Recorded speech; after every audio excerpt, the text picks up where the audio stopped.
memungkinkan. Jadi akhirnya saya cancel, udah mepet-mepet waktunya gitu. Nah, berarti dengan begitu kita punya 2 pertemuan kuliah, 2 hutang pertemuan kuliah ya. Nah, saya nggak tahu nih di sini kayak gimana sistemnya, apakah kalau punya hutang kuliah itu jadwalnya jadi di-skip atau, gimana. Tapi yang saya lihat dari bab-bab di mata kuliah biologi sel dan molekul ini, setelah saya cek materinya itu tipikal yang kontinu. Jadi kalau seandainya kita anggaplah sekarang kan harusnya ke pertemuan ke-14 ya. Kalau seandainya kita kuliah dengan materi bab untuk pertemuan 14, jadi pertemuan 12 dan 13-nya di-skip, nanti jadinya nggak nyambung. Nah, jadi pertemuan kali ini kita tetap on track ya. Dari yang sebelumnya kita pertemuan ke-11 babnya, sekarang masuk ke bab untuk pertemuan 12. Jadi nanti selanjutnya juga demikian. Seperti itu. Nah, terus kalau yang saya udah komunikasikan dengan ketua kelasnya juga, Saif. Saya kemarin tanya kalau penggantinya kira-kira bisa kapan. Kita udah sepakat Sabtu besok ya, jam 10, bisa kan?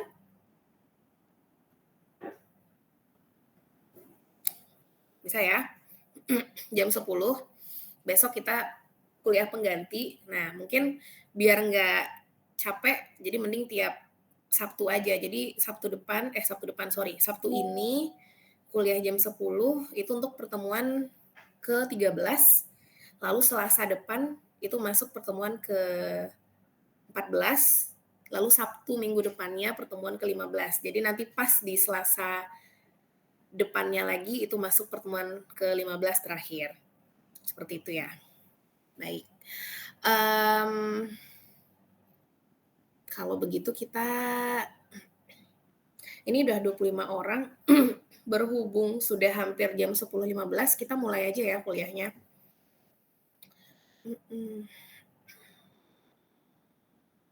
Oke.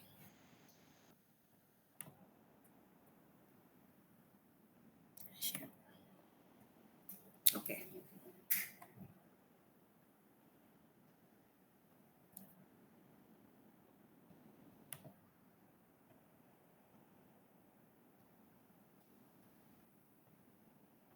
Oh ya, sebentar. Udah tampil di layarnya, ada masalah nggak? Udah kelihatan slide-nya? Sudah, Bu, tapi tidak full screen, Bu. Iya. Kayaknya kita kayak gini aja ya. Jadi kalau full screen kan kemarin bermasalah terus. Kalau PDF nanti takutnya videonya jadi bolak-balik muternya susah. Jadi kalau kayak gini nggak apa-apa kan ya? Ini udah coba dimaksimalin sih. Semoga nanti ini bisa kelihatan.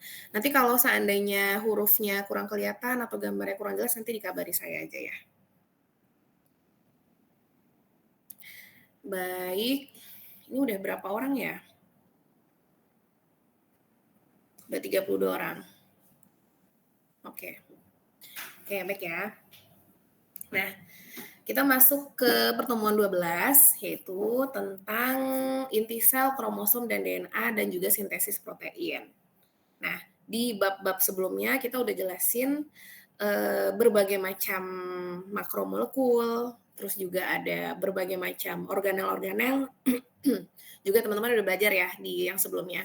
Nah, yang pertemuan kali ini kita masuk ke bab inti sel, kromosom, dan DNA, termasuk juga nanti ada proses sintesis protein di dalamnya.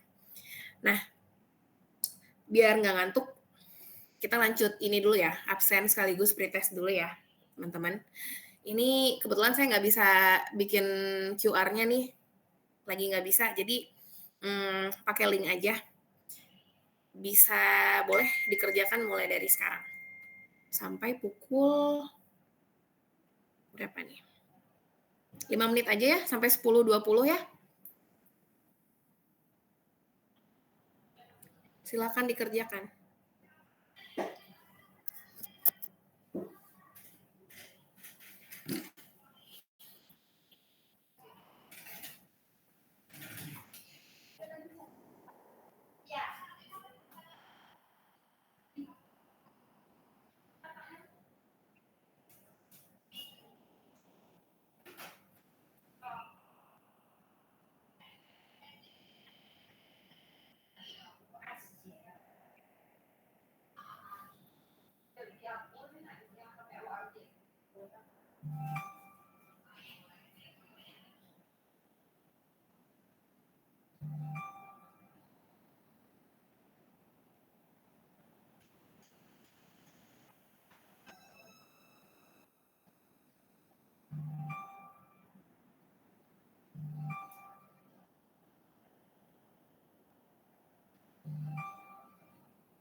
Ibu, maaf Bu. Iya, Ini perlu izin akses, Bu.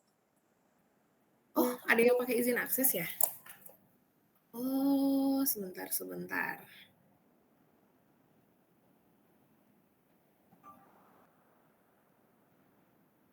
Hmm,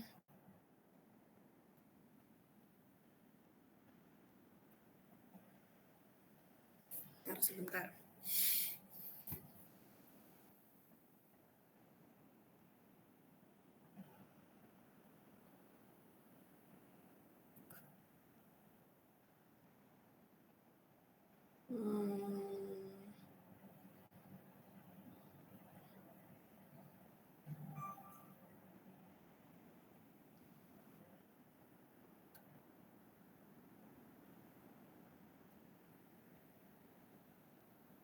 Oh, pantes masuk ke email saya semua.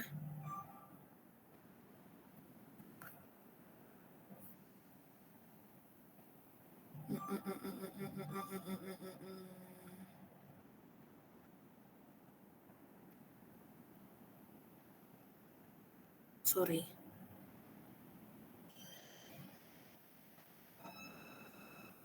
Coba diulang lagi, masih ini nggak? Masih kayak gitu nggak?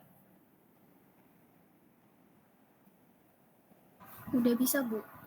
Oke, berarti 5 menit lagi 10.23 ya.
Oke.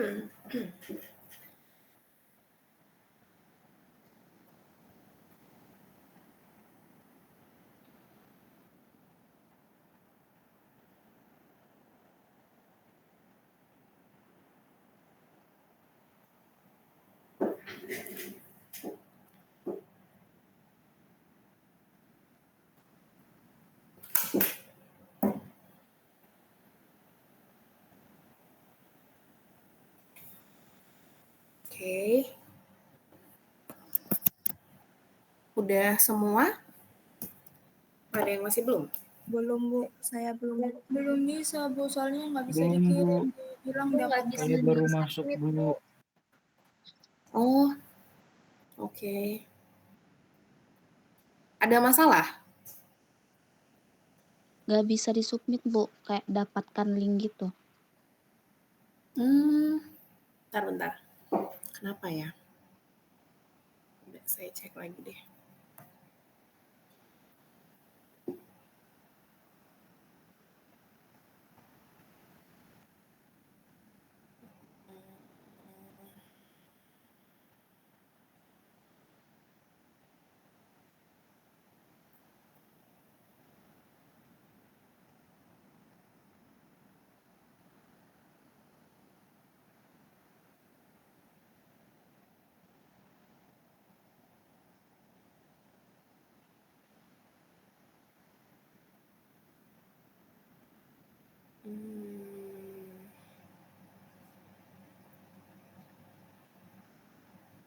Response editing, working now, address.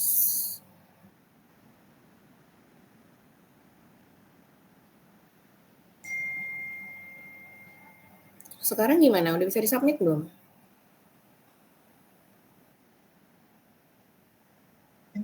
Sudah bisa, Bu. Udah coba di itu lagi aja. Kalau masih belum bisa, kita ini lagi deh. Coba, masih ada masalah nggak?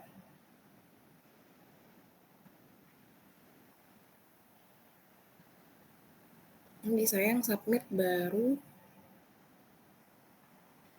18 orang. Udah bisa ya? Oke.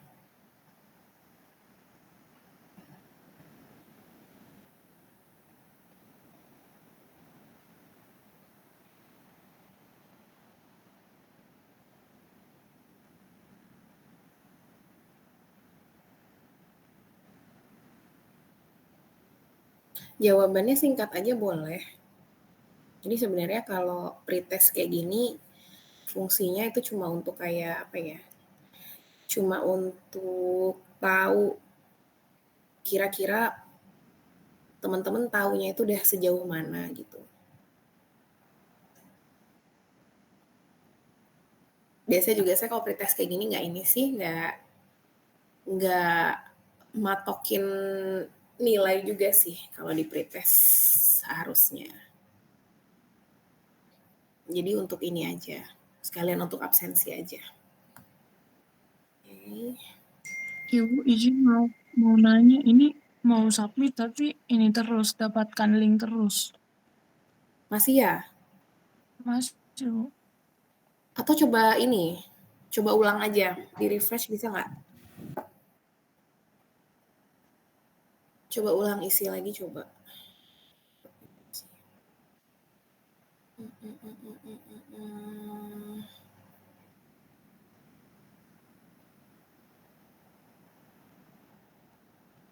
Coba dicek lagi deh nih.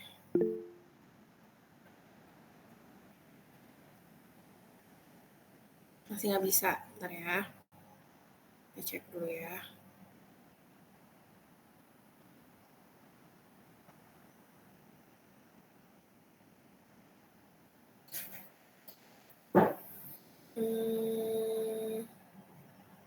Yang nggak bisa,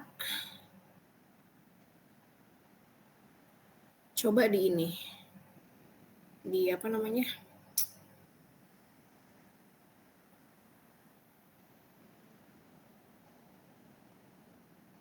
Yang nggak bisa nih ada 3 orang ya. Ada Marta, Hadiah, sama Vista. Coba Marta, Hadiah, sama Vista coba di ini, di apa namanya, diulang ininya, ulang isi dari awal lagi, di refresh linknya masih nggak bisa, apa gimana?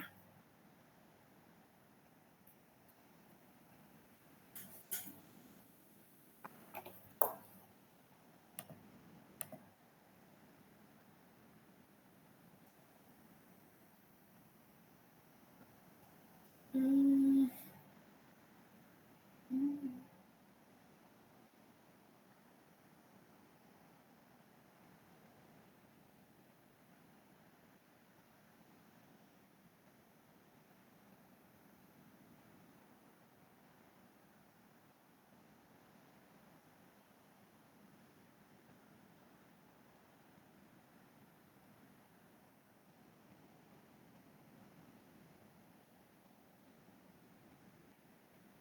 Tetap nggak bisa ya? Ini ada berapa orang yang nggak bisa? Ada 5 orang ya. Ini kenapa ya kok tumben seperti ini?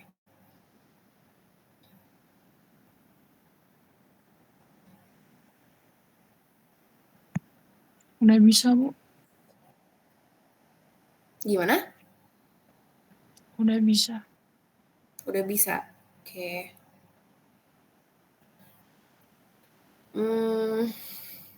Masih ada yang bermasalah?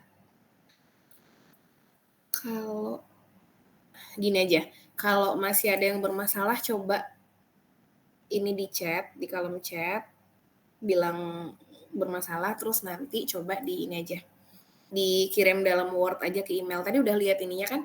Udah lihat pertanyaannya kan? Kirim ke email saja aja. Ke Word-nya, email saya ini.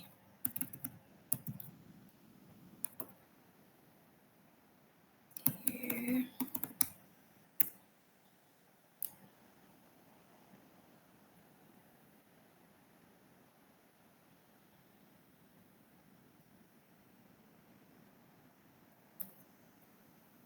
Kayak gitu aja ya. Yang nggak bisa, tolong dibilang di chat. Kan ini di chat akunnya semua namanya nama lengkap ya. Nah, nanti saya cek di email juga. Nanti kirim ke email saya aja lewat Word. Oke.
Oke.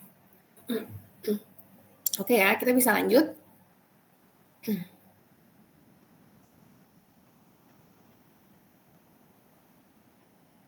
Yang ngirim email, nih ada, ini saya nyatet ada 9 nih. Ada Vita, Hadiah, Marta,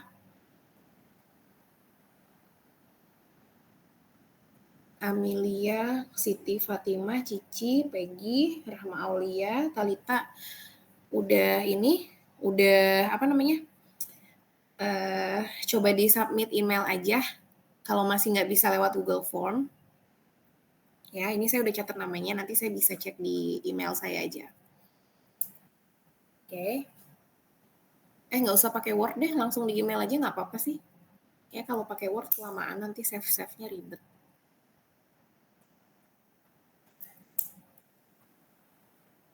Oke ya, kita bisa lanjut ya. Oke, saya sambil lanjut aja. Oke. Baik. Nah, tadi slide-nya udah ganti ya? Sudah, Bu. Oke. Nah, jadi di pertemuan kali ini harapannya setelah kita selesai di pertemuan ini, mahasiswa dapat menjelaskan struktur inti sel itu bagaimana, lalu juga bisa menjelaskan struktur kromosom, DNA yang terintegrasi di dalamnya seperti apa. Nah, tadi di pretest saya udah bilang tuh, saya tadi nanya tuh inti sel itu kira-kira peranannya apa, lalu kemudian sintesis protein itu secara garis besar seperti apa. Nah, nanti harusnya bisa terjawab setelah kita kuliah ini ya. Nah, sebagai gambaran awal untuk pahamnya, kita cek video ini dulu sebentar. Silahkan ditonton dulu. Objective: to study about the nucleus. Sorry.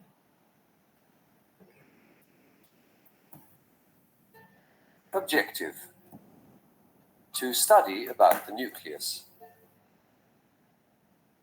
Ultrastructure of nucleus. A typical interphase nucleus is 5 to 25 micrometers in diameter. During interphase of cell cycle, the nucleus does not divide. Interphase nucleus has nuclear envelope, nucleoplasm, chromatin, and nucleolus. Nuclear envelope. Nuclear envelope is a double membrane envelope covering the nucleus. Nuclear envelope separates the nucleoplasm from the cytoplasm. Nuclear envelope is also called karyotheca.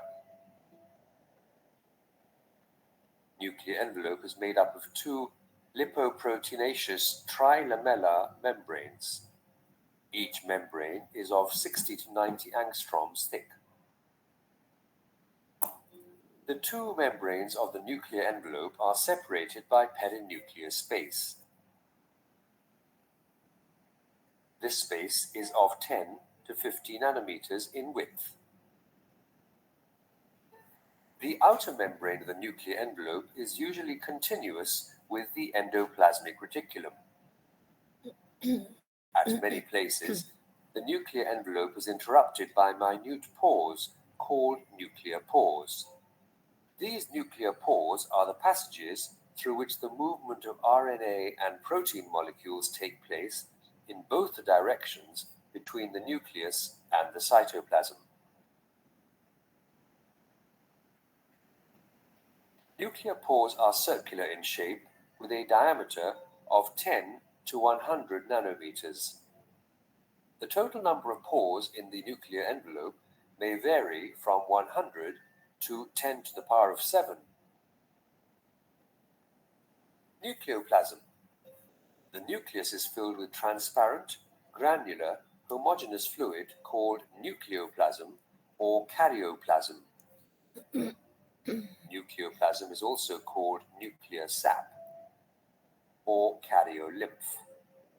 Nucleoplasm is mainly composed of nucleic acids, ribonucleoproteins, glycoproteins, DNA polymerase,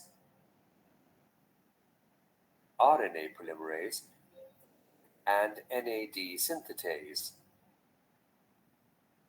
Along with these materials, nucleoplasm also has nucleolus and chromatin.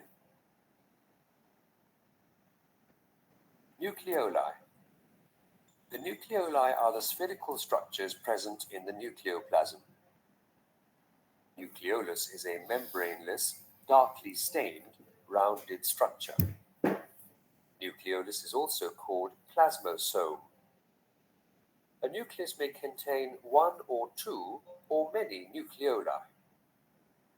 A nucleolus has central fibrillar region comprising RNA, proteins, and little amount of DNA, and a peripheral granular region which is made up of proteins and RNA. The content of nucleolus is continuous with the rest of the nucleoplasm, as it is not a membrane-bound structure. nucleolus is the site for active ribosomal RNA synthesis. The cells with larger and more number of nucleoli carry out the protein synthesis actively. During cell division, the nucleolus disappears during the prophase and reappears during telophase. Oke, itu sekilas tentang apa yang mau kita pelajari hari ini ya. Nah, jadi inti sel itu seperti yang tadi di pretest, inti sel itu sebenarnya apa sih peranannya? Pastinya peranan dari inti sel itu pasti berhubungan dengan ini ya, namanya inti, pasti itu jadi sentral atau koordinator. Karena apa? Karena di dalamnya ada materi genetik, DNA atau RNA, seperti itu. Nah, sekarang pertanyaannya, di dalam inti sel atau nukleus itu ada apa saja? Nah, ternyata nukleus ini, itu kalau tadi teman-teman lihat di video, itu udah kayak sel yang kemarin. Ternyata dia punya plasma atau membran inti ya, disebut dengan apa tadi membran inti? Nuclear envelope ya. Terus kemudian dia juga punya pori-pori atau kayak channel-channel selayaknya membran sel punya, namanya nuclear pore. Lalu kemudian ternyata di dalamnya itu ada lagi yang sesuatu disebut dengan nukleolus, jadi inti di dalam inti, seperti itu. Nah, lalu di antara nukleolus dan nukleus itu ada semacam rongga yang berisi cairan yang kita sebut dengan apa? Nukleoplasma. Ya, kalau plasma tuh biasanya cairan. Nah, di mana nukleoplasma ini isinya ada enzim-enzim yang berperan untuk nantinya sintesis protein, ada DNA polymerase, ada RNA polymerase, gitu ya. Nah, sedangkan sintesis protein sendiri itu biasanya terjadi di nukleolus atau inti dari inti sel itu. Seperti itu. Nah, itu kurang lebih inti sel ini fungsinya sangat-sangat penting dalam sel tentunya, karena itu ibaratnya kalau di badan manusia itu mungkin otak ya, jadi dia koordinatornya di situ. Nah, kita masuk nih. Pertama yang tadi selaput inti sel ya, membran atau disebut dengan membran inti. Nah, membran inti ini mirip sekali dengan membran sel, di mana dia memiliki dua membran lipid bilayer. Nah, selanjutnya selaput inti ini merupakan pembatas untuk pergerakan ion atau larutan, baik itu juga makromolekul. Nah, di sini teman-teman bisa lihat selaput inti ini ada untuk di bagian luar inti, ya, di bagian luar, dan ada di bagian dalam. Nah, mungkin kalau di SMA, kalau seandainya dulu pelajarannya biologi tuh biasanya kalau disuruh gambar organel sel gitu ya. Mungkin kalau gambar organel sel kira-kira seperti ini. Ini saya nulis kelihatan kan ya? Mungkin kalau gambar organel selnya kalau di SMA nanti ada nukleus kayak gini ya. Nanti misalnya ada mitokondria gitu. Terus ada ribosom. Terus ada retikulum endoplasma kayak gini. Nah, ternyata setelah kita belajar lagi nih di biologi sel dan molekul, ternyata si retikulum endoplasma itu tidak serta-merta lepas kayak organel di dalam sel yang lepas gitu, berenang-berenang di dalam dalam cairan sel itu. Nah, ternyata si retikulum endoplasma ini sebenarnya dia bersambung dengan si nukleus. Jadi ini bisa dilihat ya. Ini dia kayak sambungan kan. Jadi ini inti sel, terus kemudian di luarnya langsung bersambung dengan yang kita sebut dengan retikulum endoplasma. Nah, itu mungkin istilahnya kayak pengetahuan baru ya buat kita. Nah, lalu kemudian selaput inti ini terhubung dengan membran retikulum endoplasma kasar, nih yang tadi kita bilang. Selanjutnya, inti juga memiliki pori-pori inti atau tadi disebut dengan nuklear pore. Lalu kemudian permukaan dalam berikatan dengan lamina inti atau protein lamin. Seperti itu. Itu untuk strukturnya. Nah, ini lebih jelasnya tentang nuclear pore. Jadi, di sini bisa kita lihat ada di sebelah sini adalah bagian dalam inti sel, di mana di sini ada pori-porinya atau nuclear pore-nya.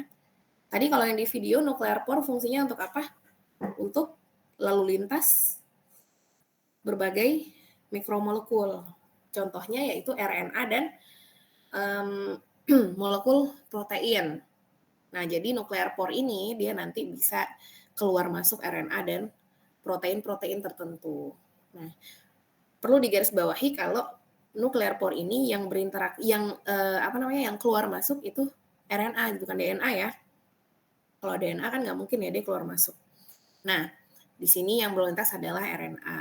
Lalu kemudian di sini kita lihat ya tadi saya jelasin di sini ada retikulum endoplasma sebagai outer membrannya. Lalu kemudian di bagian dalam membrannya itu ada yang kita sebut dengan lamina.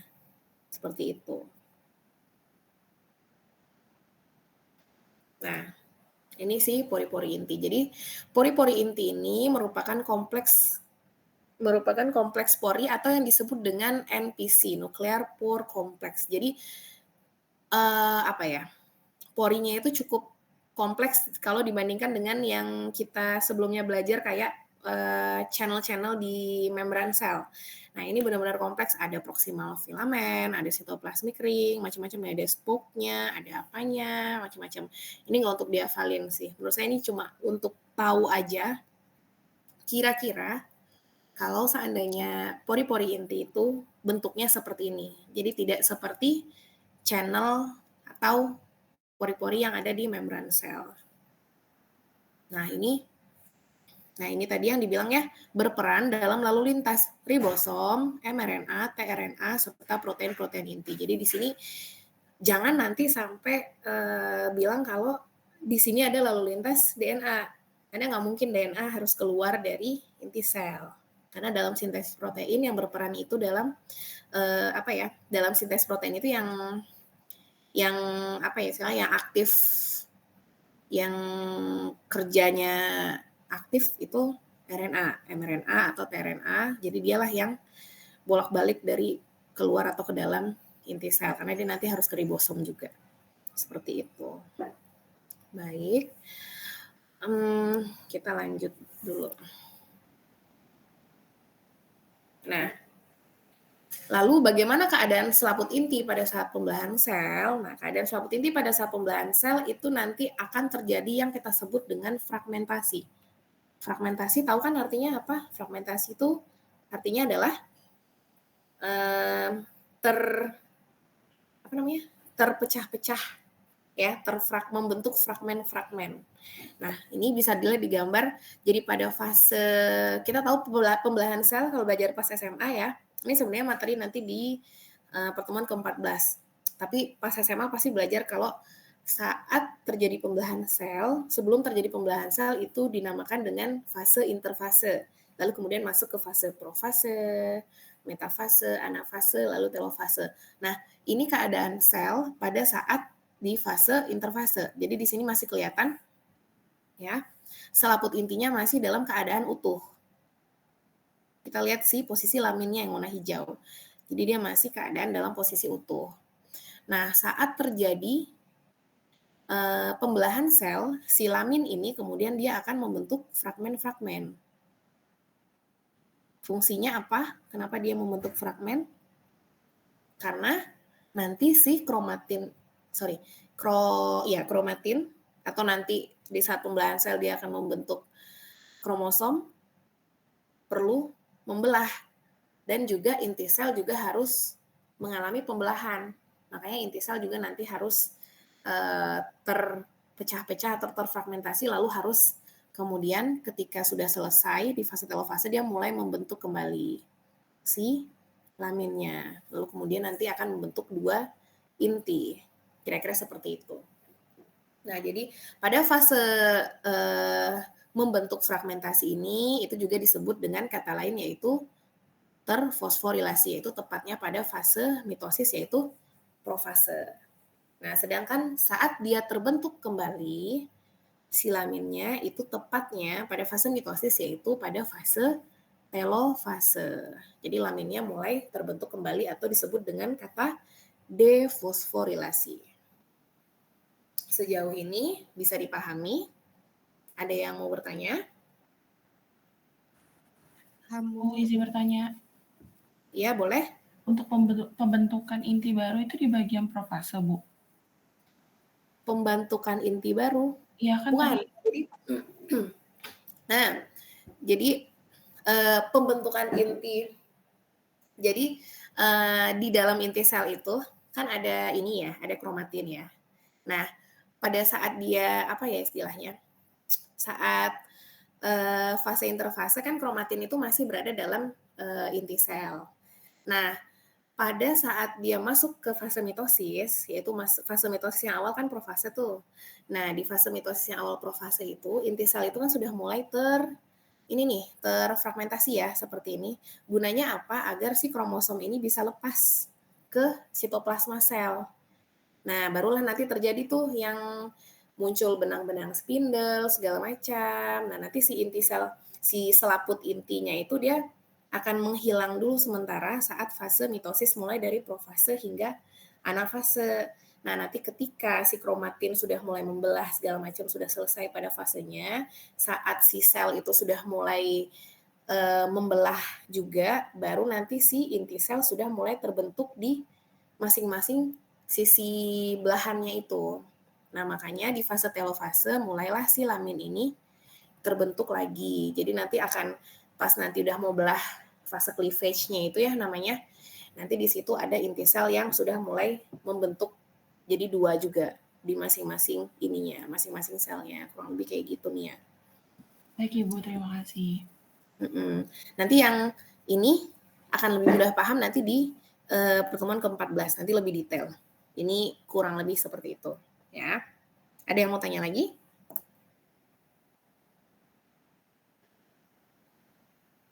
Oke, lanjut ya kalau ada yang mau tanya. Ada yang mau tanya? Cukup, Bu. Cukup ya. Oke. Nah, ini ada video lagi nih. Kita coba tonton dulu ya. In this animation, we'll see the remarkable way our DNA is tightly packed up to fit into the nucleus of every cell. The process starts with assembly of a nucleosome, which is formed when 8 separate histone protein subunits attach to the DNA molecule. The combined tight loop of DNA and protein is the nucleosome. Multiple nucleosomes are coiled together, and these then stack on top of each other. The end result is a fiber of packed nucleosomes known as chromatin.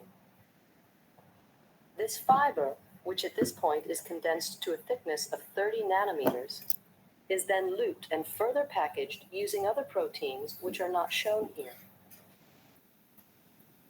This remarkable multiple folding allows 6 feet of DNA to fit into the nucleus of each cell in our body, an object so small that 10,000 nuclei could fit on the tip of a needle.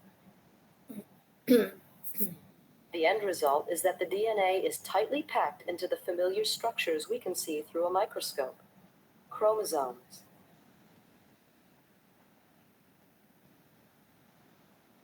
It is important to realize that chromosomes are not always present. They form only when cells are dividing. At other times, as we can see here at the end of cell division, our DNA becomes less highly organized.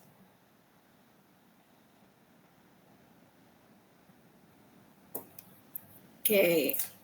Nah, tadi yang di video itu saya ingin melihatkan kira-kira kromosom itu, ini udah masuk ke fase kromosom ya. Kromosom itu dikemas dalam bentuk yang bagaimana.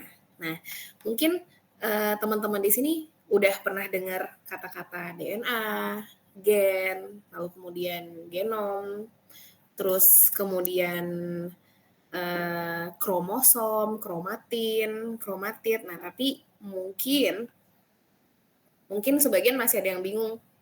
Sebenarnya yang disebut dengan DNA, gen, genom, kromosom itu dia terhubungnya lewat apa? Kayak masih bingung nggak antara kromosom itu sebenarnya apa? Apakah DNA?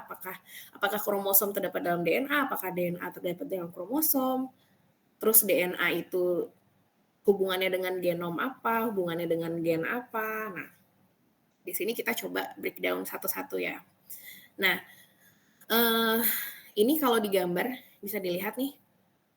Jadi DNA, teman-teman udah belajar kan sebelumnya DNA ini terdiri dari apa? DNA ini terdiri dari yang susunan basa-basa nukleotida yang ATGC itu ya, yang purin dan pirimidin itu.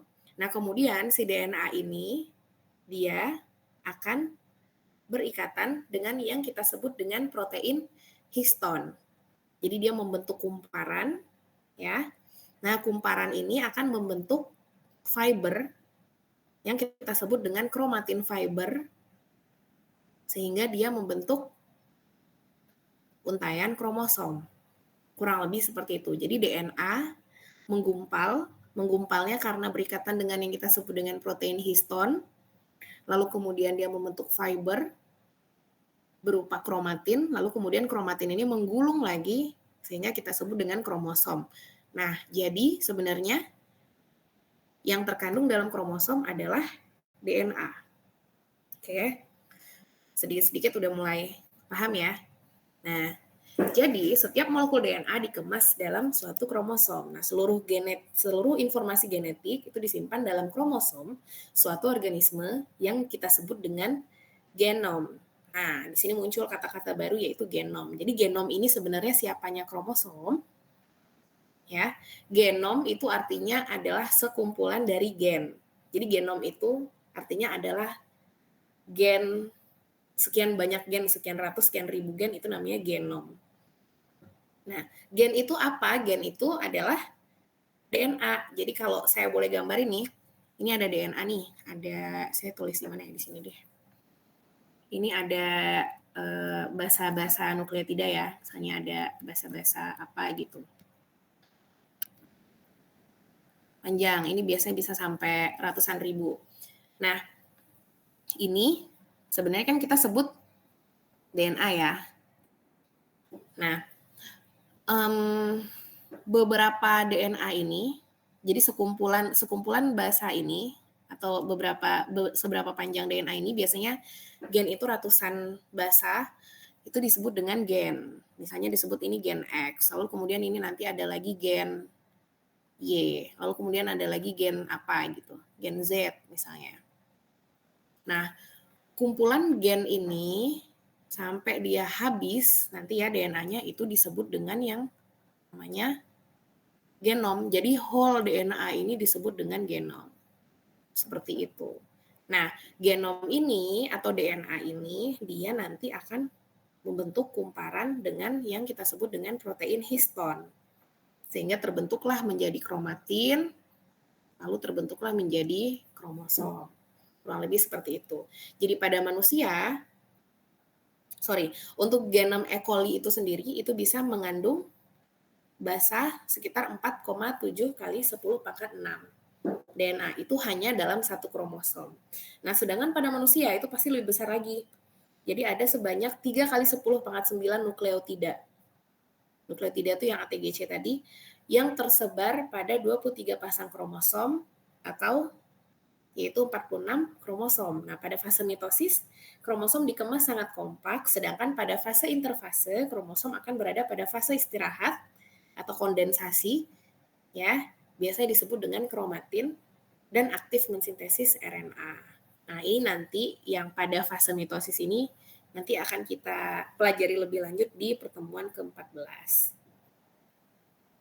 Nah, ini boleh ditonton lagi ya videonya.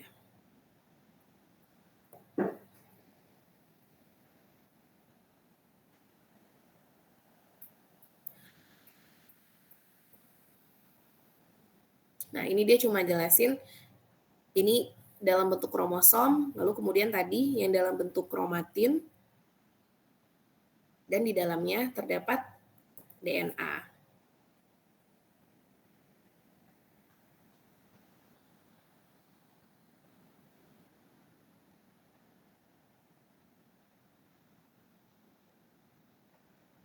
Oke, yang abu-abu ini menunjukkan protein histone yang si silver tadi.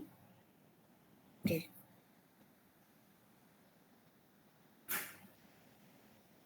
Sejauh ini bisa dipahami? Oke, kalau bisa paham kita lanjut ya. Nah, kita masuk ke struktur dan fungsi kromosom. Nah, kita tahu kalau kromosom itu adalah molekul DNA yang sangat panjang yang mengandung ribuan gen. Karena DNA tadi kita sebut dengan genom nama lainnya. Nah, setiap kromosom akan terlihat dengan jelas pada saat terjadinya pembelahan sel. Kenapa? Jadi, pada saat fase sel tidak membelah atau dalam keadaan istirahat, itu kromosom berbentuk kromatin. Seperti itu. Nih, di fase interfase ini kromosom terkemas sebagai kromatin, jadi dia lebih panjang. Kromosom itu biasanya posisinya dia lebih gendut, lebih bulat, kayak gitu. Nah, kromosom akan mengalami duplikasi atau replikasi pada saat sel akan membelah, sehingga disebut dengan sepasang kromatid. Jadi, nah ini nih yang perlu diluruskan, kromosom itu sebenarnya bukan yang bentuk huruf X, tapi kromosom itu sebenarnya seperti ini. Ini yang disebut dengan kromosom. Nah, dia nanti akan menempel di bagian sentromer masing-masing, sehingga dia membentuknya namanya sister kromatid atau kromatid. Nah, kemudian setelah fase mitosis, nanti dia akan mengalami pembelahan dengan menghasilkan anakan yang identik, sehingga terbentuklah 2 kromosom. Ini kromosom 1, ini kromosom 2. Bisa dipahami ya sejauh ini, jadi kromosom itu bukan yang berbentuk X, tapi yang lurus seperti ini.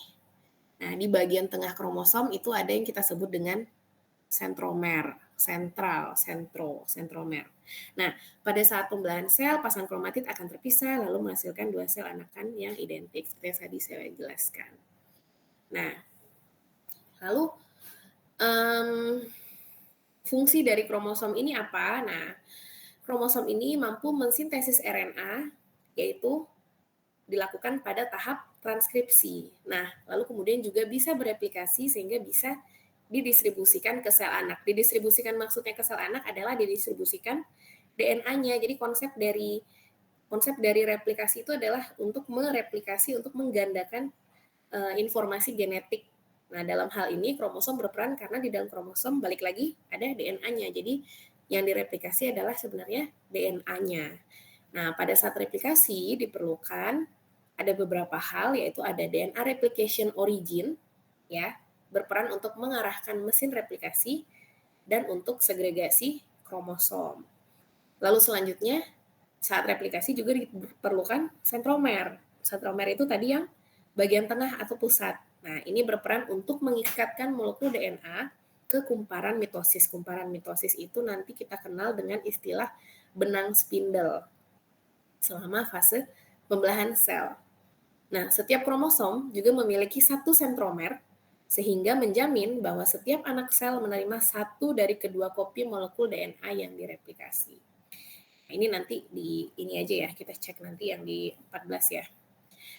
Lalu kemudian ada yang disebut dengan telomer. Telomer itu adalah bagian ujung-ujung kromosom atau ujung DNA. Telomer ini berfungsi untuk mencegah kehilangan nukleotida dalam setiap siklus sel dan memungkinkan kromosom untuk direplikasi secara keseluruhan. Jadi telomer ini ibaratnya kayak lebihan. Lebihan itu gimana ya? Lebihan, kebayang nggak sih lebihan? Jadi telomer ini sebenarnya dia secara genetik dia nggak ada fungsinya, cuma dia kayak semacam kayak ada backup gitu ya. Jadi kalau seandainya nanti anggaplah misalnya pada saat replikasi ada sesuatu DNA yang terputus, biasanya kan yang terputus pasti bagian ujung-ujung ya. Ini kan bagian ujung nih taruhnya. Jadi kalau dia terputus, yang terputus bukan bagian DNA yang fungsional, tapi yang terputus adalah bagian telomernya. Jadi secara DNA dia masih dalam keadaan utuh. Jadi itu fungsi si telomer. Oke. Nah, sekarang fungsi genom. Fungsi utama genom yaitu untuk mensintesis molekul RNA. Nah, ada 3 jenis RNA, yaitu ada mRNA atau messenger RNA, itu berfungsi untuk mengkode protein. Lalu kemudian ada RNA struktural, ya, RNA struktural itu artinya RNA yang dia berbentuk ada strukturnya gitu. Itu ada tRNA atau transfer RNA. Jadi jangan sampai ini ya, tRNA itu transfer RNA bukan translate RNA ya. Bukan translation RNA juga. Jadi tRNA adalah transfer RNA, lalu kemudian ada rRNA atau kita sebut dengan ribosomal RNA. Nanti kita akan bahas lebih lanjut. Nah, setiap bagian DNA yang membentuk molekul RNA fungsional itu disebut dengan gen. Nah, jadi gen itu fungsinya untuk regulasi atau untuk pokoknya gen itu punya fungsinya. Jadi bukan DNA yang semata-mata nggak ada fungsinya. Jadi ada DNA yang tidak ada fungsinya. Itu bagian intron ya, kalau nggak salah. Saya lupa, intron. Nah, ini tadi yang di video, yang mungkin di video tadi agak rumit dipahami. Nah, ini biar lebih mudah. Nah, ini dari, kita jelasinnya enaknya dari ini kali ya. Dari sini kali ya. Dari DNA-nya. Dari DNA double helix, seperti ini. Kemudian dia membentuk bits on a string, ya, ini dengan protein histon seperti ini, lalu kemudian membentuk kumparan lagi menjadi lebih tebal, membentuk fiber atau disebut dengan nukleosom. Lalu kemudian si nukleosom ini dia akan membentuk lipatan-lipatan atau scaffold. Ini sudah disebut dengan kromatin atau kromosom. Seperti ini. Sehingga kalau di zoom out, dia akan terbentuk struktur seperti ini. Nah, struktur kromosom yang seperti ini itu hanya bisa diamati pada fase mitosis, yaitu metafase. Begitu. Udah paham ya kenapa DNA jadi kromosom itu kira-kira strukturnya bagaimana? Udah paham ya? Ini biar lebih jelas lagi, tadi ada yang disebut dengan protein histon. Ternyata protein histon ini hanya pada eukariot. Nah, lalu kemudian protein non-histon itu ada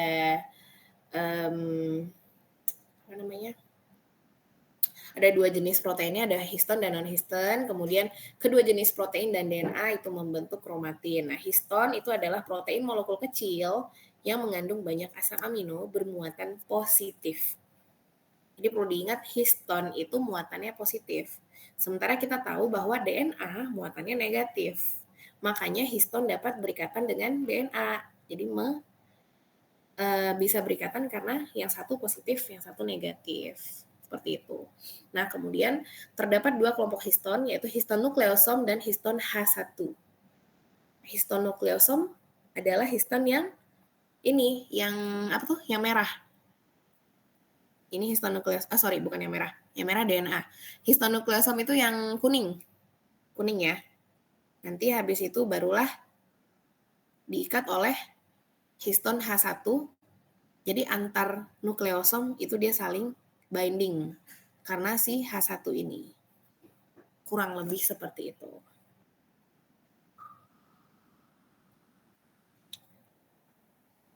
Nah, ini masih yang urusan si ini tadi, si kromosom tadi. Jadi pengemasan DNA fungsinya untuk mengemas DNA yang panjang sehingga dia bisa dapat berada dalam inti. Karena kebayang nggak sih DNA itu panjangnya seberapa panjang? Kalau seandainya tidak dikemas, tidak digumpalkan, mungkin itu sangat-sangat panjang ya. Kayak nggak muat gitu. Nah, kemudian unit pengemasan DNA terkecil itu disebut dengan nukleosom. Tadi yang udah kita bahas, ya. Nukleosom itu membentuk bits on a string. Lalu kemudian satu nukleosom terdiri dari 2 kopi histon nukleosom yang dikelilingi oleh DNA double helix yang berputar sebanyak 2 kali. Jadi, nih bisa dilihat nih. Jadi ini si histonnya nih, ini si histon yang warna-warni yang kayak awan-awan, yang hijau, yang biru-biru, Nah, ini si DNA muternya 2 kali. Seperti itu. Nah, lalu nukleosom dikemas lagi dengan histon H1. Nah, tadi yang dibilang ya, yang histon H1 itu menghubungkan antar nukleosom sehingga membentuk struktur yang lebih padat atau coil. Itu disebut juga dengan kata solenoid. Seperti itu. Nah, selesai dengan si kromosom, ya tadi kita sudah tahu kalau kromosom hanya dapat dilihat pada fase metafase, yaitu di mitosis. Nah, sementara pada fase sel istirahat itu kromosom di sel berbentuk kromatin. Nah, ada 2 jenis kromatin yang berdasarkan pada keaktifan transkripsinya. Jadi ada yang disebut dengan heterokromatin, di mana heterokromatin ini sangat terkondensasi dan tidak aktif transkripsi.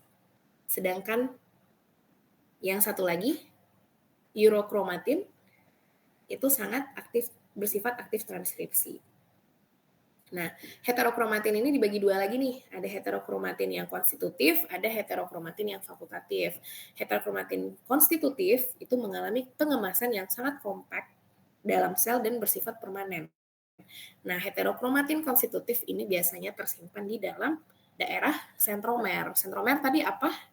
Daerah yang di kromosom di bagian tengah ya, sentromer. Nah, sedangkan heterokromatin fakultatif itu biasanya pada saat direaktivasi, misalnya pada kromosom X, yaitu pada sel germa. Jadi dia butuh reaktivasi namanya kalau di fakultatif. Nah, sebelum mengalami meiosis, kedua kromosom X harus aktif sehingga kedua sel gamet dapat menerima masing-masing kromosom X yang aktif. Jadi dalam fakultatif itu yang harus digarisbawahi, ada fase reaktivasinya. Jadi kalau ada reaktivasi berarti ada fase inaktifnya. Otomatis seperti itu ya. Baik. Nah, ini salah satu contoh heterokromatin fakultatif. Nah, contoh heterokromatin fakultatif ya, ini contoh yang, jadi heterokromatin fakultatif ini ada yang aktif, ada yang inaktif. Nah, ini salah satu contoh yang inaktif nih. Pada hewan mamalia betina atau wanita, kita tahu kalau wanita itu mempunyai kromosom XX, sedangkan pada pria itu punya kromosom seks XY. Nah, ini contohnya pada hewan mamalia betina, biasanya ini kucing, bisa jadi contoh biasanya juga kromosom seks XX-nya atau XP dan XM-nya. Nah, pada setiap sel hanya salah satu yang aktif. Ini kalau bisa dilihat di gambar, ini kan keduanya aktif nih. Ini posisi XP, ini posisi XM, ini aktif. Gambarnya coba lihat. Nah, ternyata di saat terjadi apa ya istilahnya kondensasi, hanya kromosom X, salah satu kromosom X yang aktif. Jadi di sini yang aktif hanya kromosom XP, sedangkan yang XM itu non-aktif, sedangkan yang ini XM aktif, yang XP non-aktif. Sehingga terjadilah pattern inheritance atau pattern turunan yang seperti itu sampai ke bawah. Seperti itu. Jadi di pattern yang ini hanya XP yang aktif, sedangkan pattern yang ini hanya XM yang aktif. Nah, pada setiap sel hanya salah satu X yang aktif, XP atau XM, yang sudah ditentukan sejak embrio. X yang tidak aktif terkondensasi itu biasanya membentuk bar body. Bar body itu yang bulat-bulat ini bar body namanya. Yang bulat merah, bulat hijau itu bar body. Nah, penyebaran secara mosaik pada hewan mamalia betina, wanita, XP atau XM yang aktif. Nah, ini nanti bisa dibaca lagi lebih lanjutnya, karena di sini nggak bisa dijelasin terlalu panjang. Yang masalah heterokromatin fakultatif, nggak untuk dihafalkan, tapi untuk dipahami aja kira-kira heterokromatin fakultatif itu mekanismenya seperti apa, karena ini cukup kompleks sih sebenarnya. Untuk diketahui aja boleh. Ya. Nah, ini tadi kita bahas tentang kromosom X. Nah, ini adalah contoh dari kelainan yang terkait dengan kromosom X pada gen manusia ya. Contohnya ada 3 di sini, yaitu ada Duchenne muscular dystrophy, yaitu mutasi pada gen dystrophin. Ini kayak apa sih, kayak lemah otot atau atrofi otot itu sejak umur muda. Contohnya ya, ini terkait dengan kromosom X. Terus kemudian juga Fragile X syndrome, yaitu mutasi pada gen FMR1, sehingga menyebabkan pemanjangan pada daerah gen dengan urutan yang berulang. Nah, efeknya yaitu Fragile X syndrome ini menyebabkan kelainan mental. Ya, tapi ini bukan Down syndrome. Down syndrome beda lagi. Lalu kemudian ada buta warna merah hijau. Jadi buta warna merah hijau itu ternyata terkait dengan kelainan pada kromosom X, yaitu disebabkan oleh hilangnya gen opsin hijau atau merah pada kromosom X. Kurang lebih seperti itu. Ya, kita lanjut dulu ya ke sintesis protein. Nah, ini sudah mulai masuk ke sintesis protein. Tadi di pretest saya nanya, sintesis protein itu secara garis besar tahapannya apa-apa aja. Nah, itu tadi saya udah iseng tuh lihat jawabannya di ChatGPT, kira-kira sintesis protein itu tahapnya apa aja. Jadi, nah ini FYI aja nih. Jadi sebenarnya saya udah cek tuh jawaban-jawaban pretest dan post-test teman-teman 3 pertemuan terakhir, termasuk yang ini tadi juga saya cek sedikit. Masih ada nih yang benar-benar ngopas dari ChatGPT. Nah, tapi saya tujuan pretestnya sebenarnya bukan untuk nilai, tapi lebih ke kayak kira-kira di otaknya itu pemahamannya sudah sejauh mana. Kalau sebelum kuliah tuh sejauh mana. Harapannya nanti sebelum kuliah tuh kira-kira misalnya masih 10 dari 100, nanti kira-kira setelah kuliah mungkin bisa 80 atau 90 dari 100 pemahamannya seperti itu. Jadi kayak ada ada perubahan dari sebelum dan setelah kuliah. Saya cuma pengen lihat ininya aja kayak pre-knowledge-nya aja sebenarnya. Nah, jadi saya nggak larang juga sih sebenarnya dari ChatGPT, karena kadang ChatGPT itu cukup bantu juga ya kalau kita mau memahami sesuatu yang rasanya sangat sulit gitu ya, ketimbang cari Google sana sini, buka web sana sini kan agak ribet. Kalau di situ udah kayak dirangkum gitulah oleh AI-nya. Cuma harapan saya kalau seandainya kita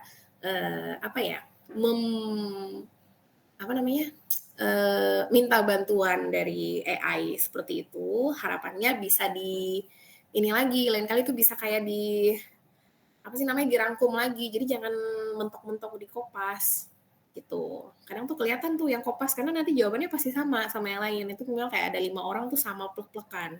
Nggak mungkin dong sama isi otaknya ya kan. Nah, itu. Kalau lebih kayak gitu. Apalagi nanti kalau kita ujian kan pasti online ya. Nah, pasti saya yakin tuh pasti ada lihat Google, ChatGPT apa segala macam. Tapi harapan saya yaitu teman-teman bisa paham apa yang teman-teman tulis itu benar-benar paham. Jadi nggak cuma sekedar kopas. Seperti itu. Oke. Nah, balik lagi ke sintesis protein tadi. Nah, sintesis protein ini kalau di ChatGPT itu jawabannya ada tuh yang pokoknya panjang tuh jawabannya, dari transkripsi ke translasi lalu kemudian menghasilkan protein. Nah, secara garis besar sintesis protein itu artinya adalah proses untuk membuat protein. Secara garis besar intinya itu. Jadi dia membuat protein. Nah, membuat protein itu dari apa? Dari DNA. Nah, konsep dari DNA hingga menjadi protein dalam biologi itu kita sebut dengan central dogma biologi. Jadi central dogma biologi itu ya dari DNA kemudian diubah menjadi RNA, kemudian dari RNA diubah menjadi protein. Nah, protein kalau ada yang nanya kenapa kita harus membuat protein ya, macam-macam, karena protein itu fungsinya sangat banyak. Ada fungsi sebagai koordinasi, sebagai penyokong, sebagai kemarin ada protein integral juga di membran, macam-macam. Jadi protein itu memang sangat penting untuk diregulasi atau untuk dibuat pada suatu waktu tertentu. Nah, sintesis protein itu sendiri itu melibatkan secara garis besar itu 2 tahapan, yaitu ada transkripsi dan ada translasi ya. Nih kurang lebih tahapannya seperti ini. Ada tahap transkripsi. Transkripsi yaitu mengubah DNA menjadi molekul messenger RNA. Ya, kemudian pada tahap translasi messenger RNA kemudian diubah menjadi protein. Seperti itu. Oke, lanjut.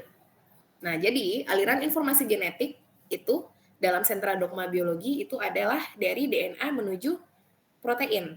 Nah, genotip DNA diekspresikan sebagai protein yang merupakan dasar molekuler dari sifat fenotip. Nah, informasi yang menunjukkan genotip suatu organisme terbawa dalam suatu urutan basa. Nah, tadi ini yang saya bilang dalam sentra dogma biologi ada dari DNA, dan transkripsi yang dibantu oleh enzim RNA polymerase menjadi RNA, lalu kemudian dilanjut dengan tahap translasi di ribosom menjadi protein. Seperti itu. Nah, tadi harapan saya jawabannya singkat aja tuh yang di soal terakhir. Jadi apa tadi soalnya tahapan sintesis protein apa aja? Sebenarnya cuma nggak perlu panjang-panjang, cuma tinggal jawab tahapan sintesis protein terdiri dari transkripsi, yaitu pengubahan DNA menjadi RNA, lalu kemudian translasi mengubah RNA menjadi protein. Selesai. Harusnya gitu doang udah cukup sih. Nggak perlu panjang-panjang. Oke. Nah, suatu gen spesifik untuk satu polipeptida, di mana DNA ditranskripsi menjadi RNA yang kemudian akan ditranslasi menjadi polipeptida. Ini masih ulangan yang tadi ya. Ini diulang-ulang nih biar paham.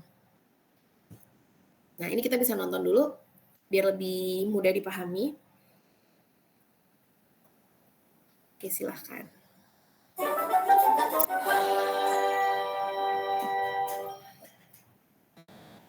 After learning about DNA, have you ever wondered how can the DNA actually result in a trait? Let's take an example, like eye color. Yes, your DNA has the genetic information that codes for the color of your eyes. Your eye color is based on a pigment that is inside the eyes, but in order to have that pigment, you have genes, which are portions of DNA that can code for proteins, which help make that pigment. So what we're going to talk about is how your DNA can lead to the making of a protein. This process is called protein synthesis. Synthesis essentially means to make something. So protein synthesis means to make protein. And you may wonder, what's the big deal about proteins? Well, you may not realize this, but proteins are kind of a big deal. They do all kinds of things. Proteins are involved in transport, in structure, in acting as enzymes that make all kinds of materials, in protecting the body, and so much more. You've got to make proteins. It's essential for you to live. And what is so cool is that you are making proteins right now as you sit and watch this video. It's happening in your cells. They're making proteins. So back to your DNA and its role in all of this. All of your cells have DNA. Well, sorry, ini saya potong dulu. Ini kalau nggak ada itunya, nggak ada subtitlenya atau nggak ada apa tuh namanya, nggak ada teksnya, sulit dipahami nggak ya kira-kira? Atau mau ada ininya? Saya kasih ini ya. Saya kasih captionnya ya, biar gampang dipahami. Few exceptions. And that DNA is in the nucleus. Some DNA is non-coding DNA. Some DNA makes up genes that are not activated. More about that in our gene regulation video. But we're going to talk about genes that are coding for active proteins. So how are we going to get the information from these genes out of the nucleus so that the cell can start producing the proteins that it needs to make? Well, let us introduce you to the amazing work of RNA. We have a video comparing and contrasting RNA and DNA. We'll be brief here in saying that RNA is a nucleic acid, like DNA, but it has a few differences. Its role in protein synthesis also is huge.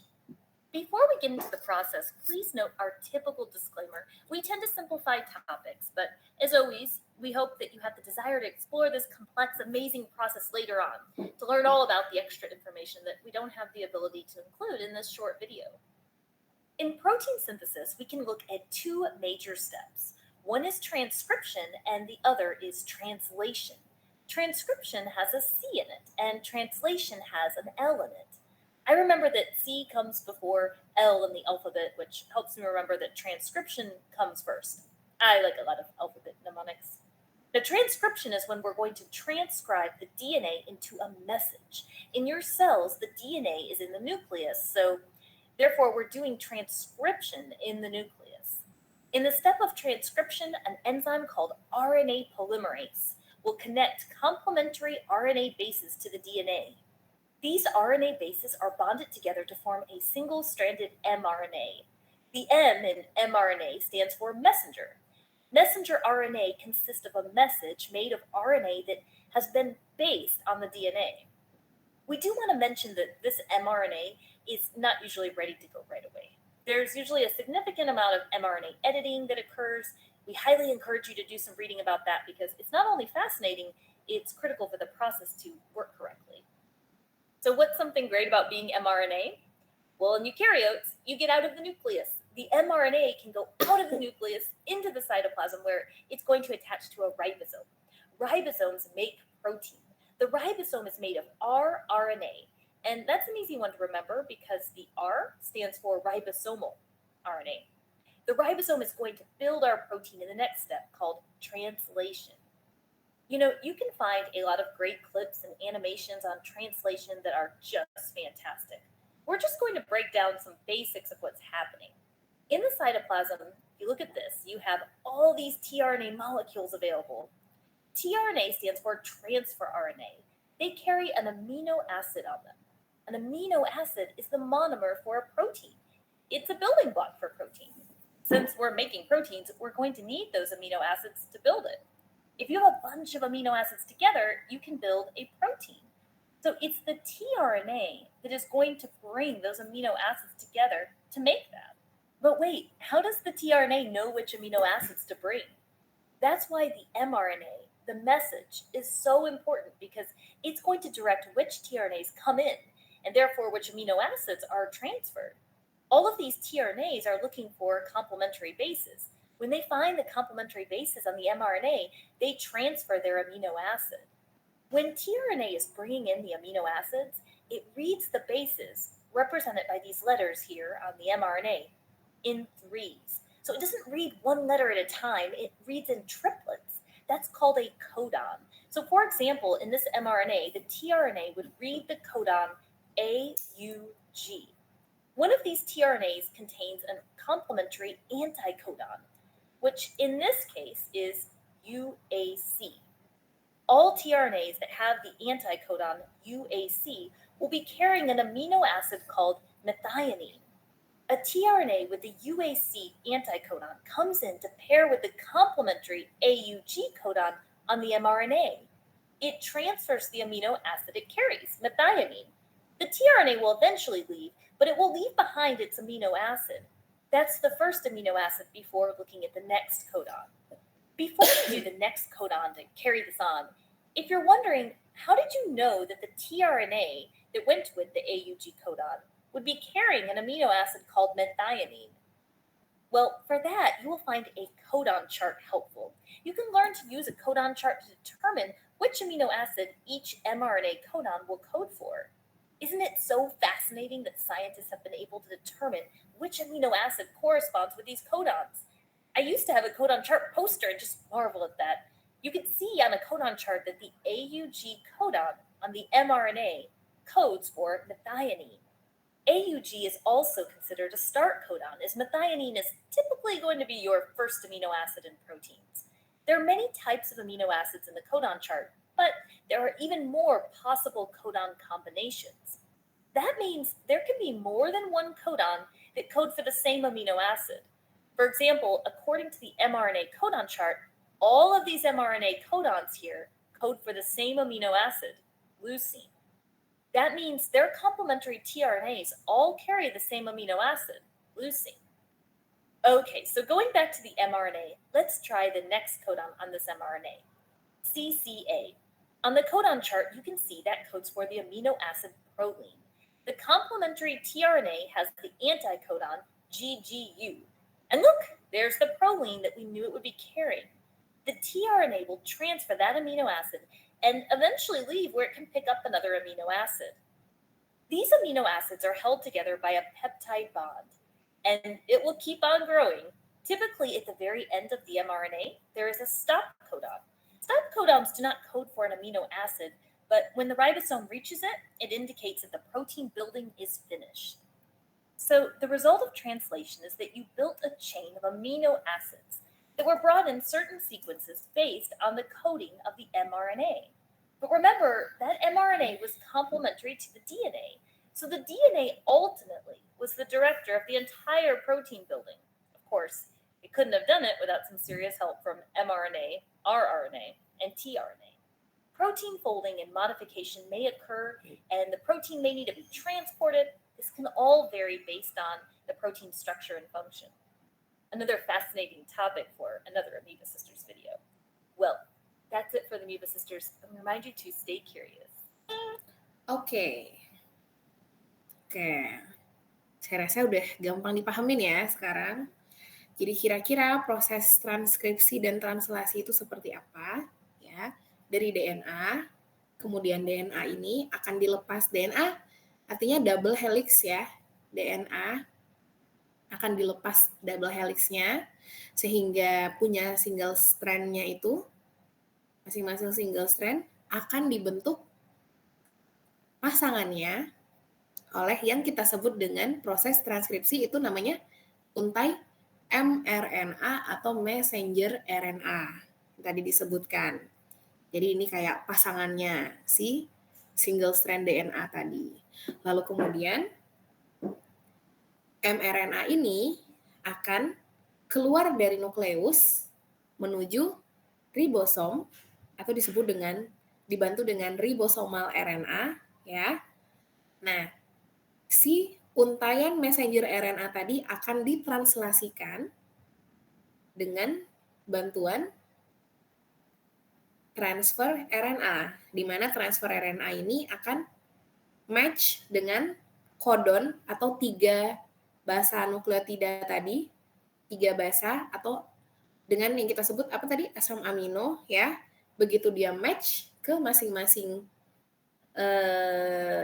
pasangan dari mRNA, maka dia nanti akan membentuk untaian asam amino yang dihubungkan lewat ikatan yang kita sebut dengan peptida. Di mana kita tahu di pelajaran sebelumnya bahwa protein adalah terdiri dari untaian monomer peptida atau disebut dengan asam amino. Maka si untaian asam amino tadi dengan ikatan peptida tadi, itulah yang disebut dengan protein, sehingga dari keseluruhan tahap tadi dihasilkan yang kita sebut dengan protein.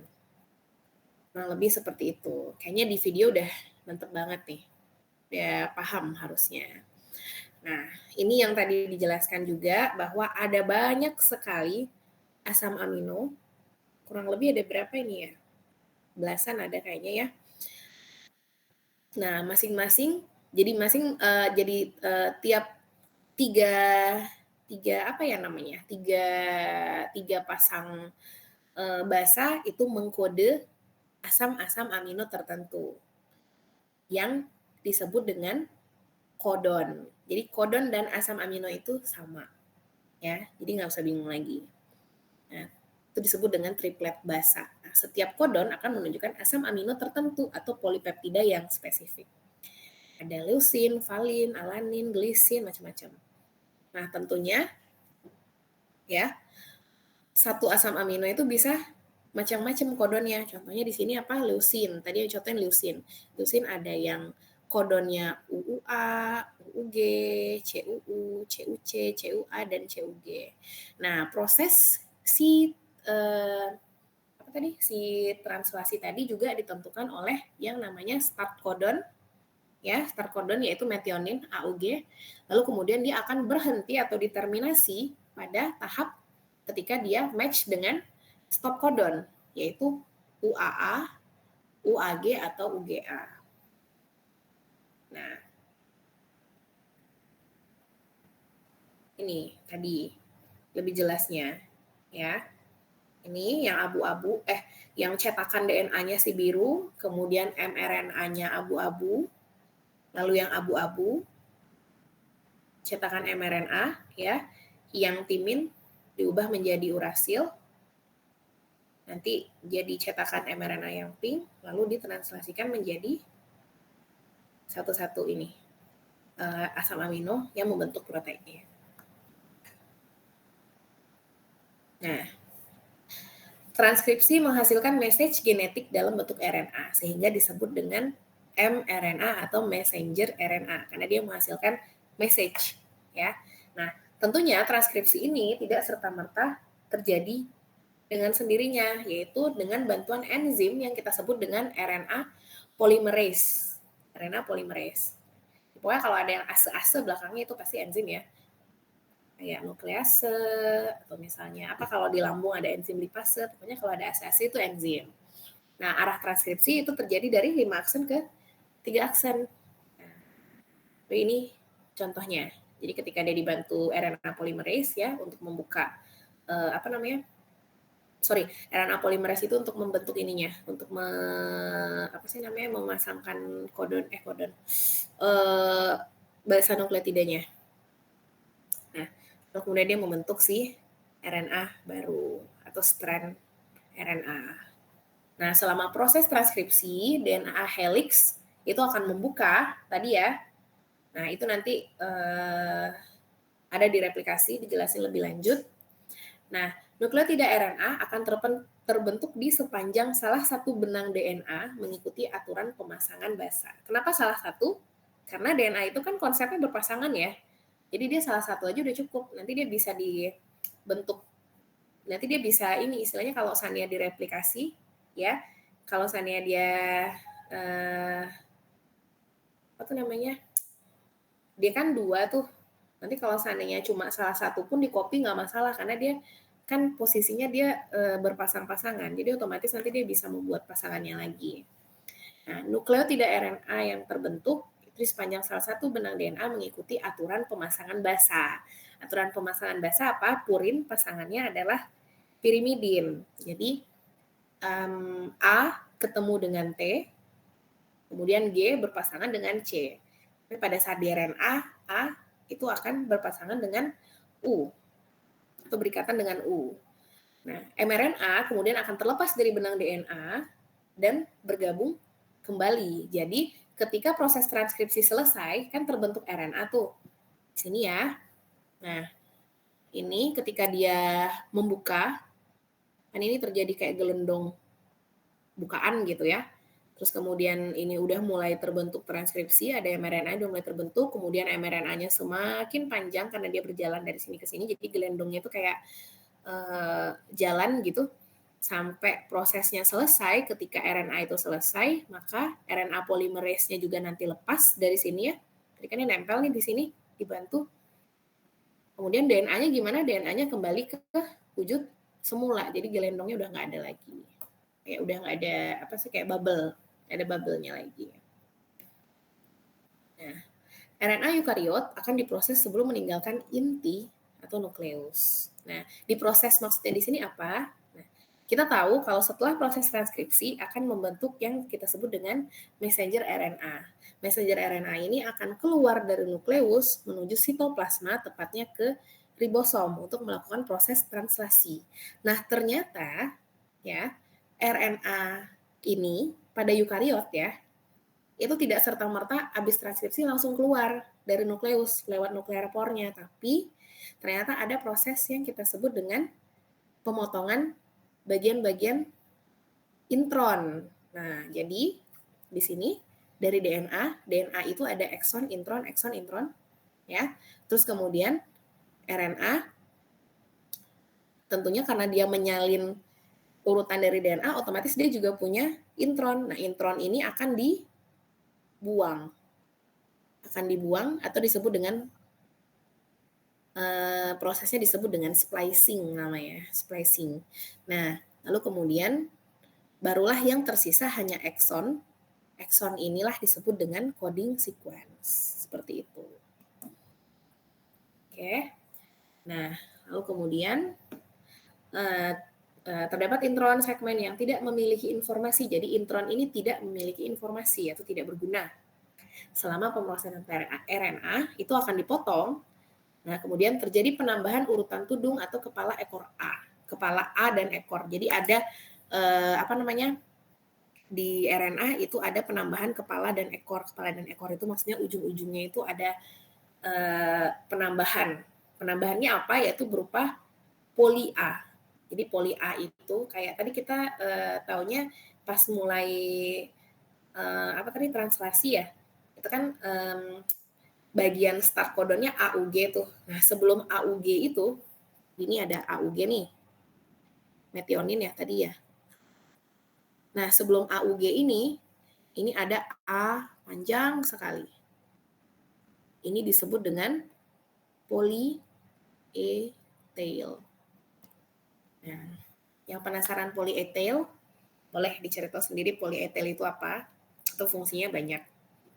Pastinya kalau dia terdapat di ujung-ujung, salah satu fungsinya pasti untuk melindungi, karena kita tahu RNA nanti pindah dari nukleus ke ribosom, mungkin bisa jadi terjadi kayak apa ya namanya, kayak pengikisan RNA mungkin atau segala macamnya, jadi yang terkikis bukan bagian dari intinya, bagian dari DNA yang bagian dari RNA yang mengandung informasi, tapi bagian yang polyethylnya tadi. Jadi salah satunya mungkin fungsinya untuk upaya proteksi selayaknya si DNA tadi. Bukan DNA ya, tadi kromosom ya, yang ada ininya ya, yang ada ujungnya ya. Seperti itu. Oke, di bagian ekor nanti juga selesai tuh, nanti ada stop codon di sini. Stop codon tadi apa ya kodenya? Saya lupa deh. Stop codon tadi UAG ya. Ya, UAG stop. Nah, ini di sini juga tetap ada polyethylnya juga nih. Nah, kalau penasaran nanti boleh dicari tahu sendiri polyethylnya. Itu fungsinya apa, kenapa ada itu. Ya. Nah, lanjut. Nah, molekul transfer RNA atau tRNA berfungsi sebagai penerjemah ketika translasi. Nah, biasanya nih dulu kalau kita pas SMA, mungkin tRNA itu sering diartikan translation RNA ya. Nah, itu perlu dibenerin lagi kalau tRNA ini sebenarnya lebih ke transfer RNA. Memang fungsinya sebagai penerjemah ketika translasi. Pada sitoplasma, ribosom akan menempel ke mRNA dan mentranslasikannya menjadi polipeptida. Polipeptida artinya apa? Kumpulan dari asam amino. Asam amino kita tahu tadi berasal dari kodon. Nah, proses translasi ini dibantu oleh tRNA. Lagi, setiap molekul tRNA memiliki triplet antikodon pada salah satu ujungnya dan sisi penempelan asam amino pada sisi lainnya. Yang tadi dibilang di video, kayak di video tadi udah jelas banget ya si tRNA-nya nanti. Jadi si tRNA itu tersebar di ribosom itu ada banyak. Tadi itu yang hijau-hijau yang kayak tanda tambah itu, yang di kepalanya ada asam amino, itu sebenarnya dia tersebar di ribosom. Nah, nanti ketika si mRNA itu di untainya itu dijembreng gitu ya, kan ada kodon-kodonnya tuh yang siap untuk match ke masing-masing tRNA. Nah, nanti tRNA yang match akan menempel. Seperti itu. Oke. Nah, nih translasi ribosom membentuk polipeptida. Jadi di ribosom itu ada polipeptida, ya. Polipeptida itu strukturnya seperti ini. Struktur rumitnya secara sederhananya seperti ini. Gitu. Nah, ini struktur polipeptida. Ini yang membantu si mRNA nempel. Jadi mRNA ini nempel di bagian sini. Jadi seperti ini mRNA. Lalu kemudian si tRNA nempel di bagian sini dan sini. Nah, tRNA ini nanti akan nempel bergantian. Jadi nempel nih yang pertama tadi start, misalnya kan tadi di video tuh ya, start nempel, begitu sudah ada ininya. Kalau ini dia kebalik ya posisinya ya. Ya kurang lebih kayak gitulah. Jadi dia nanti nempel, ada asam amino yang match, kemudian nanti dia akan nambah atau ini ada yang baru, kemudian dia nanti bikin ikatan ke sini lagi, nanti ini dia lepas gitu ya. Kalau yang ini posisinya gambarnya yang ini yang lepas deh kayaknya. Atau yang ini yang lepas ya. Saya bingung nih sama gambarnya. Tapi kayak yang di video tadi kayak lebih gampang untuk dipahami.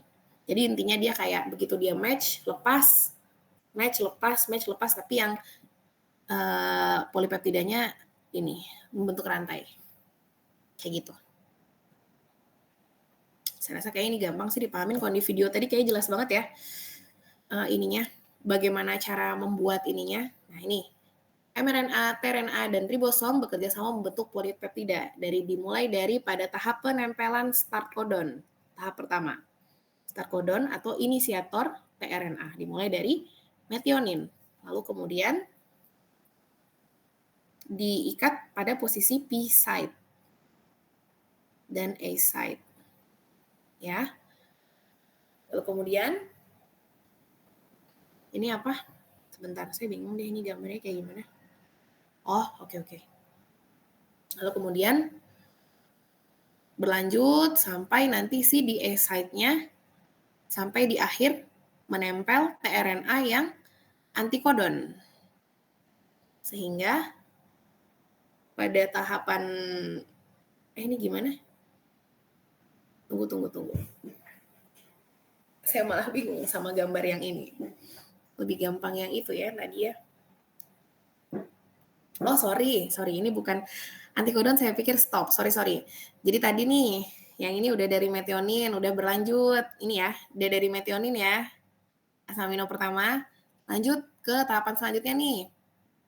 Asam amino yang lain, nempel. Lalu kemudian ada yang baru, ya. Ada yang baru, lanjut terus, ya. Semakin panjang. Nah, ini dibarengi dengan si mRNA yang bergerak menuju ke samping. Karena ketika dia udah nempel, yang tadi tRNA-nya lepas, ya, mRNA-nya juga ikut geser ke samping sampai nanti di akhir, ya, nanti ketemu dengan yang namanya stop codon, barulah dia selesai proses penerjemahannya. Seperti itu. Nah,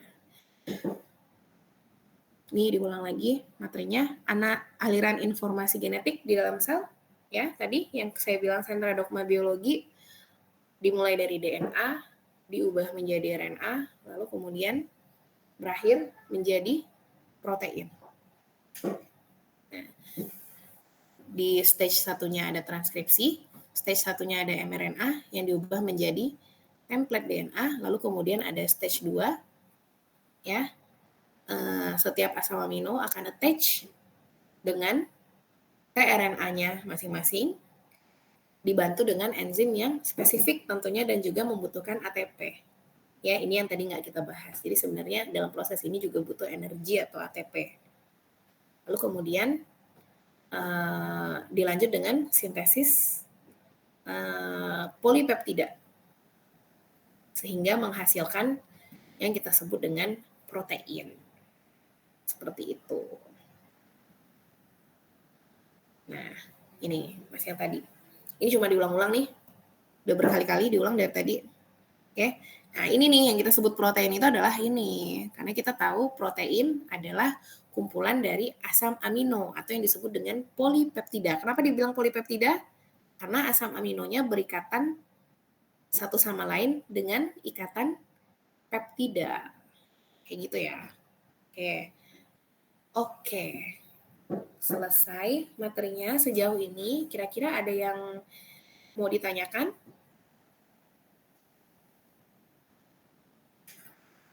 Atau sudah jelas semua? Kalau dari saya cukup, Bu. Dari saya cukup jelas, Bu. Oke, cukup ya. Oke. Kurang lebih itu tentang sintesis protein. Semoga bisa paham. Walaupun masih banyak istilah-istilah yang agak-agak asing karena belum belajar, ya. Nanti insya Allah kalau udah selesai satu mata kuliah utuh biologi sel molekulnya, insya Allah nanti bisa lebih ini lagi, lebih apa ya? Lebih mudah untuk dipahami lagi. Apa lagi ya kira-kira? Berarti ya Nia mau nanya boleh? Iya Bu, maaf baru selesai nyatetnya. Jadi Bu, tmRNA itu kan dia tadi kata Ibu tiga chain gitu kan Ibu? Oke, si tmRNA itu dia terbang-terbang gitu Bu di plasmanya gitu? Atau dia tuh posisinya tuh di mana gitu? Ya, tRNA itu posisinya dia emang bebas di ribosom. Jadi kayak tadi katanya Nia yang terbang-terbang itu bisa dibilang kayak gitu. Jadi dia nanti ketika si untai mRNA-nya kan kayak nunggu tuh ya, nunggu ada yang match nggak ya tRNA-nya. Nah, tRNA itu nanti akan, kalau dia match, dia akan nempel sendiri tuh ke sana. Kira-kira kayak gitu kasarnya ya. Mungkin kalau secara kimiawinya mungkin nanti agak kompleks, tapi kira-kira kasarnya kayak gitu. Jadi nanti nempel, barulah nanti asam aminonya saling berikatan semakin panjang. Kayak gitu. Oke. Baik, Ibu. Oke. Bu. Ada yang mau ditanyain lagi selain Nia? Paham ya? Nah, sebenarnya kalau biologi sel molekul ini bagi anak S1 biologi sendiri ini cukup, bisa dibilang mata kuliah yang cukup rumit, kompleks, karena dia konsepnya udah sampai ke tahap molekul. Jadi wajar kalau seandainya kita ngerasa juga ini agak rumit, apalagi untuk anak teknik ya, pasti ini lumayan agak rumit nih pemahamannya. Tapi di zaman sekarang yang sudah sangat-sangat dimudahkan, contohnya yang tadi saya kan selalu ngasih video-video YouTube ya, kayak tadi itu yang si siapa Amoeba Sister. Nah, saya udah nonton sekian video YouTube dan saya ngerasa si Amoeba Sister ini yang kira-kira paling mudah nih untuk dipahami oleh generasi-generasi muda, karena dia kayaknya nggak pakai kata-kata yang begitu kompleks, kata-kata yang begitu rumit untuk dipahami. Dia bisa ngasih penjelasan ke orang yang awam sekalipun. Nah, jadi mungkin teman-teman nanti kalau seandainya rasanya agak sulit untuk memahami suatu, apalagi di bidang biologi sel molekul ini, nanti bisa dicari tahu lebih lanjut lewat YouTube kah, atau mungkin untuk pre-knowledge-nya bisa lewat ChatGPT, mungkin lewat Google gitu ya. Nah, itu bisa dipakai. Nah, mungkin kalau masih ada yang penasaran nih, kira-kira kalau di teknik biomedis yang belajar kayak kromosom gini gunanya nanti buat apa? Nah, saya udah lihat tuh penelitian yang dengan dosen-dosen sebelumnya, dosen-dosen yang udah senior, maksudnya kalau saya kan baru masuk semester ini.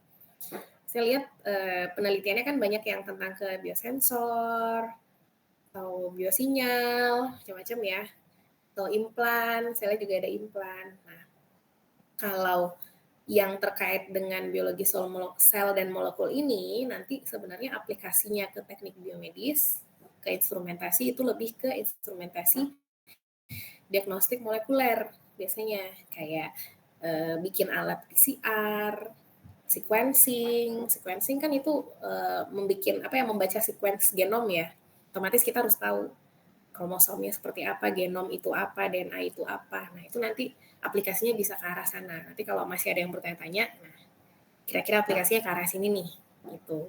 Jadi bukan serta-merta dibikin mata kuliah yang udahlah ribet, belajarnya pusing, ngafalnya susah, atau nanti aplikasinya nggak ada gitu ya. Nah, itu pastinya nanti ada aplikasinya. Jadi lebih ke arah biologi molekuler. Itu biasanya kalau sekarang yang lagi berkembang itu diagnostik molekuler. Yang akhir-akhir ini saat COVID itu ada PCR, sequencing, genom, gitu-gitu ya. Itu untuk teman-teman ketahui aja. Oke, berarti perkuliahan selanjutnya kita lanjut di hari Sabtu jam 10 pagi ya. Insya Allah saya upload materinya kalau bisa H-2. Oh ya, saya mohon maaf juga kemarin saya upload materi, kayaknya udah agak pusing kepalanya, upload materinya malah bab 9. Baru saya perbarui tadi jam 1 malam. Baru sempat buka laptop. Oke. Semoga besok bisa di-upload materinya H-2, jadi bisa dipelajari dulu untuk pertemuan ke-13 ya materinya berarti. Lalu lanjut nanti Selasa depan pertemuan ke-14. Oke. Oke, saya tutup perkuliahannya. Terima kasih sudah hadir. Kita jumpa lagi di Sabtu depan. Saya tutup. Assalamualaikum warahmatullahi wabarakatuh. Waalaikumsalam. Terima kasih.